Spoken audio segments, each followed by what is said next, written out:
Bien, buenos días. Control y radiación dispersa. Tenemos que tener presente que la radiación dispersa en nuestra imagen no es bueno. Nosotros no queremos que haya radiación dispersa en nuestra imagen. ¿Por qué? Porque la radiación dispersa es el efecto Compton y hablábamos de aquello que lo que sí queremos que se dé es el efecto fotoeléctrico en vez del efecto Compton, que es radiación dispersa. Ahora bien, existe un control para esta radiación dispersa y hablábamos de rejillas, hablamos de reguladores de KBP que hacen que nosotros podamos evitar que se dé este tipo de radiación dispersa al momento de que nosotros hagamos el disparo y nuestro haz de radiación sea expulsado. Hablábamos de colimaciones, hablábamos de todas estas cosas que hacen que es muy posible que nosotros regulemos, que tengamos un control sobre este tipo de radiación dispersa. Como siempre me gusta empezar desde lo más básico para ir desglosando. Entonces podemos empezar diciendo que al momento de formar nuestra imagen hay dos cosas importantes que tenemos que tener presentes. Entonces vamos a empezar diciendo que el contraste y la resolución de contraste son importantes en la calidad de nuestra imagen. Entonces, estas dos cosas son las más importantes en nuestra y principales en la formación de nuestra imagen, el contraste y lo que es la resolución de contraste. Entonces, nosotros hablábamos de cuando se daba el efecto Compton, nosotros examinábamos nuestra imagen y decíamos, no, pues tiene velo, no, pues está como moteado. Entonces, nosotros decimos, no, esta imagen no nos sirve porque se nos dio radiación dispersa, se nos dio efecto Compton. Entonces, si hablamos de la producción de radiación dispersa, vamos a ir escribiéndolo aquí para ir dejándolo. Producción de radiación dispersa. Entonces hablábamos que esto se puede dar por tres factores, o sea, tres formas que están involucradas en las de rayos X, desde el momento que es expulsado hasta el momento que es recibido en nuestro receptor de imagen.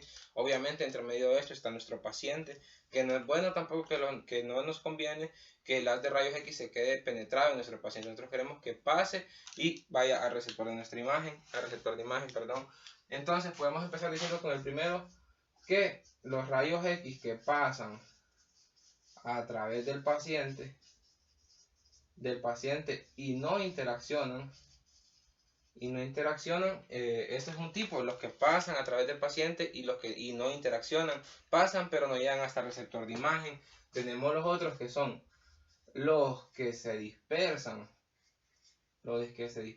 adentro del paciente por efecto Compton. Y aquí es donde se da la radiación dispersa, cuando los rayos X se quedan adentro o solamente interaccionan con lo que es el paciente y no llegan al receptor de imagen. Y los que interaccionan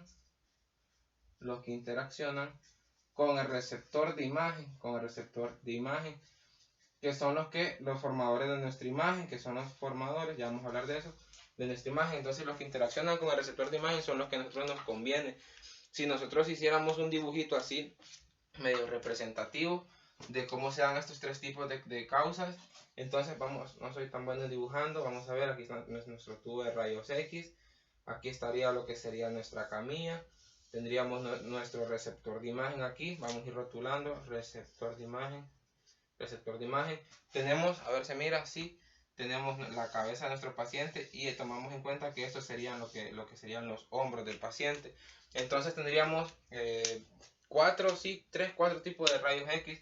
Entonces viene el primero y se dispersa, no choca ni con el paciente ni con el receptor de imagen, se dispersa. Llega el segundo, este es el A, llega el segundo que es el B y penetra al paciente, pero no llega al receptor de imagen, se queda adentro del paciente, el haz de radiación. Y viene un haz, que es el C, que pasa por el paciente y llega al receptor de imagen. Y tenemos por último un D, que pasa de un solo al receptor de imagen. Entonces, en conclusión, nosotros podríamos decir que estos tipos, el C y el D, que sería el que pasa por el paciente y llega al receptor de imagen, y el que pasa de un solo al receptor de imagen, son los que nos van a dar nuestra forma. La C y la D son los formadores de imagen.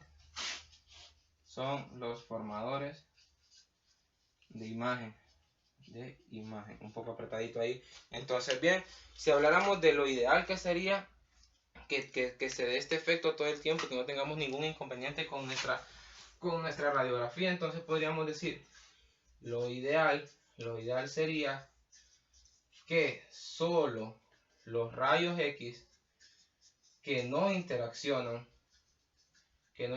con el paciente alcancen al receptor de imagen.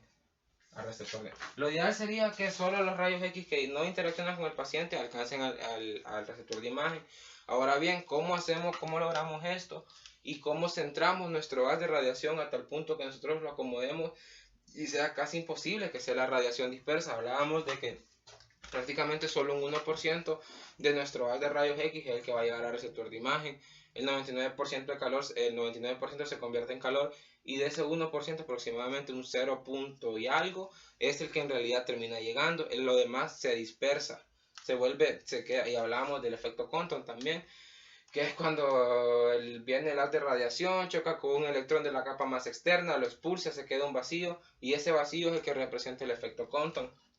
Ahora, entonces, hablábamos de colimación, ¿verdad? De que la colimación puede ser adecuada y puede ser beneficiosa para nosotros. Entonces, vamos a decir que con la colimación adecuada aumenta la resolución de contraste. Como decíamos allá al principio, la resolución de contraste a nosotros nos conviene. Nosotros ocupamos tener una buena resolución para tener un buen contraste. Ahora bien, si hablamos de radiación dispersa, la radiación dispersa están involucradas tres factores. Vamos a ir escribiéndolo para que no se nos vaya quedando atrás. La radiación dispersa podemos decir, influyen factores. Factores como cuáles, factores como KBP, tamaño del campo y grosor del paciente. Tres factores. ¿Qué pasa con el KBP? Ya vamos a ir describiendo. Para mí, pues sí son importantes mencionar esto, entonces lo voy a describir uno a uno. El KBP, entre mayor KBP nosotros tengamos, hablamos de que llega un paciente gordito, nosotros no vamos a usar un KBP bajo con él, en vez de eso vamos a aumentar nuestro KBP. Hay mucha gente que en vez de eso deja los KBP nivelados, pero aumenta los MAS. Pero ¿qué pasa? Esto da más tiempo irradiado, o sea, más dosis al paciente, que no es algo bueno. Entonces vamos a empezar describiéndolos para ir llenando. A ver cuánto tiempo tenemos. Sí. Tenemos factores, les decía que era el KBP, grosor del paciente y tamaño del campo. Hablábamos de tamaño del campo cuando nos referíamos a colimación, ¿verdad? O sea, una correcta colimación es muy adecuada. O sea, tenemos una extremidad, es decir, una mano. No vamos a usar una colimación grande porque al final solo es cuestión de lógica. A estructuras pequeñas, colimación pequeña, centrada. Estructuras grandes, colimación centrada en estructuras grandes. Ya sea la medida que nosotros queramos jugar con nuestra placa radiográfica, 14x17 y todas esas medidas de nuestras placas radiográficas. Bien, pero no hemos llegado hasta ahí, entonces vamos a empezar a describir lo que son los KBP y cómo influyen en lo que es el control de radiación dispersa. Entonces vamos a decir que cuando los KBP aumentan, las interacciones Compton disminuyen. Y vamos a hacer una pequeña pausa aquí. Cuando los KBP aumentan, las interacciones Compton disminuyen. ¿Por qué? Porque la interacción Compton se da a bajo KBP. A alto KBP es imposible que sea disperso, entonces es más poco probable que se dé la radiación dispersa. Entonces vamos a decir que a bajo rayos X o a bajo KBP, el efecto Compton aumenta. El efecto Compton se da a bajos niveles de KBP, a altos niveles de KBP es menos probable que se dé el efecto Compton. Entonces vamos a seguir y vamos a decir que aproximadamente el 1% de los rayos X llegan al receptor. Entonces, y hablábamos de lo que les decía, los KBP con pacientes grandes. El KBP debe ser alto. Y entonces también se puede, y era lo que yo les decía, también se puede incrementar los MAS. A ver, MAS, pero es mayor dosis recibida para el paciente. Ya hablábamos de baja dosis, va entre menos tan bajo como sea posible, decíamos. No nos conviene darle una alta dosis de radiación a nuestro paciente. Ahora bien, ¿estamos bien? Sí. Bien. Para reducir los niveles de radiación dispersa existen varios utensilios dentro del equipo de rayos X para reducir el nivel de radiación dispersa. Se utilizan, podríamos decir, limadores o rejillas. Limadores o rejillas. Y aquí empezamos con este tema de rejillas, que es muy bien importante en la parte de radiación dispersa. Tenemos también que otro factor que afecta a la radiación dispersa, es el tamaño del campo. Entonces ya hablábamos de que el tamaño del campo tiene que estar bien regulado específicamente en la zona anatómica que nosotros queremos irradiar. No podemos poner un campo de radiación grande para una estructura anatómica pequeña. Entonces esto va de la mano todo el tiempo y tenemos que tenerlo presente. Entonces, la radiación dispersa aumenta cuando se incrementa el tamaño del campo. Vamos separándolo. Entonces, bien, si hablamos de colimación y tamaño de campo, la colimación produce disminución de radiación dispersa y una disminución de dosis y mayor contraste. Claro, había olvidado decirles eso. Una buena colimación mejora el contraste de nuestra imagen. Si nosotros tenemos nuestro haz de radiación bien colimado, vamos a tener un buen resultado en nuestra calidad de imagen. Ahora, por último, seguimos todavía con los factores, ¿verdad? Entonces, hablamos del grosor del paciente. Espero sea de importancia eso también y valga la pena lo que lo esté mencionando. Entonces, el grosor del paciente, la comprensión anatómica mejora la radiación, la radiación espacial. Entonces, decíamos que para partes gruesas o estructuras gruesas, mayor radiación dispersa. Y es curioso porque miren que en partes delgadas o partes pequeñas, menor radiación dispersa. Y ustedes dirán, ¿por qué en estructuras gruesas o grandes es mayor la forma que se da la radiación dispersa? ¿Y por qué en partes delgadas es menor? ¿Por qué? Porque en partes delgadas o partes pequeñas está bien colimado y bien centrado en un zona específico, mientras que en partes gruesas el tamaño irradial es grande, entonces es más posible que sea dispersa esta misma radiación. Entonces, si seguimos un poquito arriba, pues vamos a poner aquí el efecto de la radiación dispersa, en el contraste de la imagen. La resolución la resolución espacial es la capacidad, ya vamos a escribirlo también para ir la resolución de contraste es la capacidad para producir o distinguir tejidos blandos. Hablábamos de radiolúcido, radiopaco, tejidos blandos, radiolúcido, tejidos gruesos, radiopaco. Hablábamos de toda esta resolución espacial que es muy importante, no la podemos dejar pasar y no podemos no mencionarla. Entonces, cuando los rayos X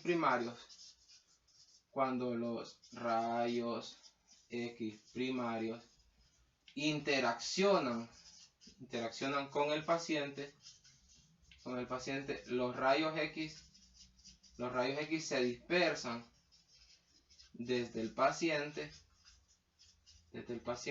en todas las direcciones. Existen dos tipos de aparatos para reducir estas mismas, y ya se los había mencionado antes. existen dos tipos de aparatos para reducir la radiación dispersa. ¿Cuáles son? Son restricciones y rejillas. Ya vamos a hablar de restricciones y vamos a hablar de este tema tan extenso que es rejillas. Vamos a apurarnos como estamos con el tiempo. Las restricciones, compañeros, de rayos X, hay tres tipos de restricciones.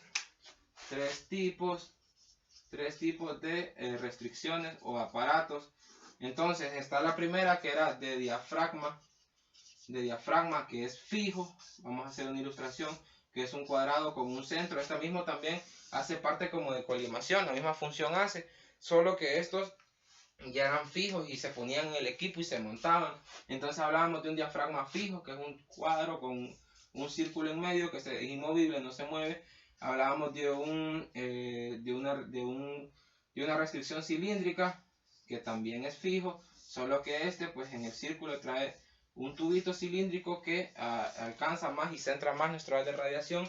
Y por último, la colimación, que es variable, que es la que usamos en nuestro equipo, que es una consola de control con varios botones en la que nosotros regulamos este haz de radiación. Por último y no menos importante, vamos a ver si terminamos rápido, las rejillas. Y este tema es bien importante y tenemos que tenerlo presente. Es el componente, vamos a decir que el componente entre el paciente con el paciente, esta nos da una reducción de radiación. La rejilla nos da una reducción de radiación dispersa. Ahora bien, y está ubicada o se sitúa entre el paciente y el receptor de imagen. La principal función de una rejilla,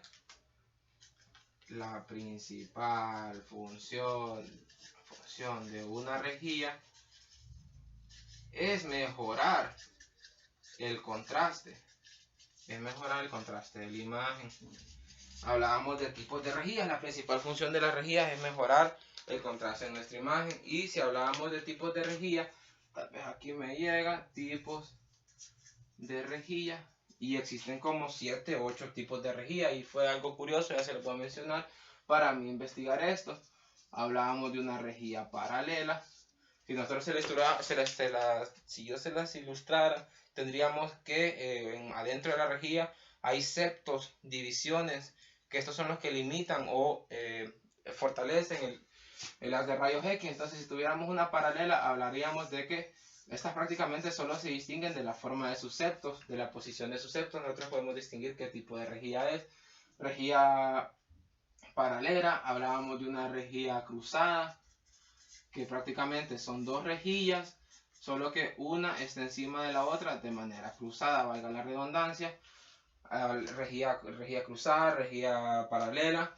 Hablábamos de rejilla focalizadora. Los septos se centran al mero centro.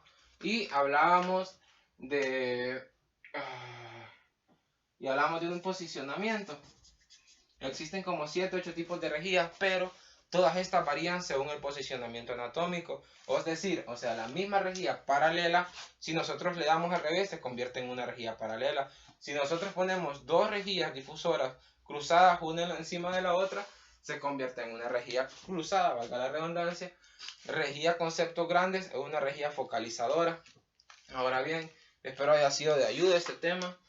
Control de radiación dispersa. Ya tenemos claro que esto no es algo que nosotros queremos que se dé en nuestra radiación, en nuestra imagen.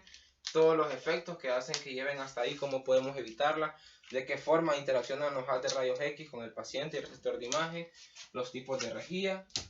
Esto ha sido todo, gracias.